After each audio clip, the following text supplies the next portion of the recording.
Hey there, HG3 here, and today we're going to talk about the application of spies, and specifically the usage of spies I see the most often, which is the most wrong. Now I'm going to play this out against the bot, and he obviously is going ham on me right now. But the idea behind it is that you don't want to play a spy into a situation where your opponent can pass. So this is one of the situations where your opponent's up by a good bit of strength. He's up 14, which is rather difficult to close when Igni's not active and whatnot. So right now my options are to go down 2 cards by using Clear Skies and then playing another card on top of it, maybe Priscilla into something else. Or some players here consider throwing out their disloyal units because they feel as though they're sneaking it in an opportunity where the opponent isn't getting anything extra from it because the round's already over, so they're not getting much strength out of it. They're going to lose this effort anyway, and they get to draw a card. Peace is priceless. There goes Stennis, and now I'm going to just pass. But what happened was that one of the major advantages of a disloyal unit is gaining card advantage.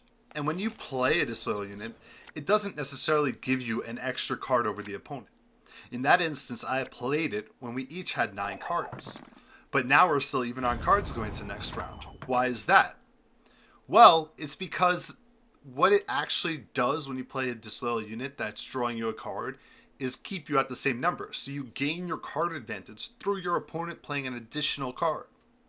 When your opponent doesn't play an additional card, that means that you're not getting the card advantage aspect of your disloyal unit. Now, how important is card advantage? It's huge. And in some round ones, I do understand the notion that perhaps you'd be willing to sacrifice card advantage to get an extra card in your hand. Depending on circumstance, it could be possible. But honestly, you know that going into round 2, you're going to get to see 2 more cards. So you're going to have a more narrow focus on what your spy is drawing in round 2. And also you'll get the card advantage aspect of it. So you're not limiting what your spy is giving to you. There are some instances where playing a disloyal unit round 1 into a pass are okay.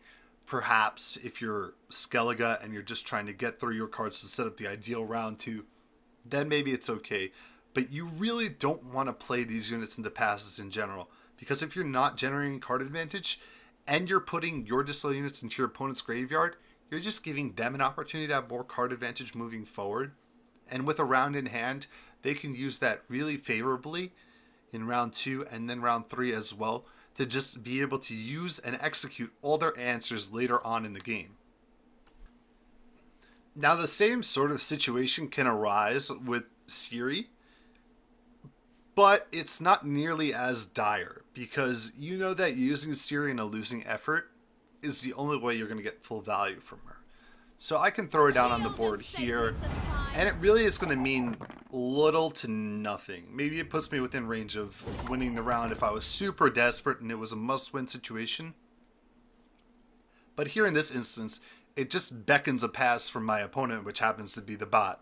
And he played it very well, and she'll come back to my hand. But it's less consequential than doing something like throwing Stennis down. But there are times when a player will do this and then compound the error by now trying to find a way to win the round. So I can throw down a couple extra cards here to try and win this round. And what you do in this instance is, again, you're playing yourself out of card advantage because Ciri comes back to the hand, so it would have been 8-8.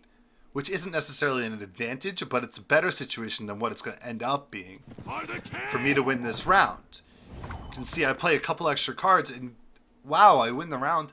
But now I don't get the positive effect with Ciri. She's not coming back to my hand. I'm down 3 cards going into round 2. And I'm always going to be chasing because of the number of cards he has in hand. And the nature of a monster deck as well doesn't help it. Because weather is tough to deal with in large amounts, large quantities coming out from monsters. So this is another error commonly seen from newer players where you're playing Ciri in a kind of momentum tempo setting where she really shouldn't be used because you're playing yourself so far out of card advantage 10 to 7 in round 2 is a big deal.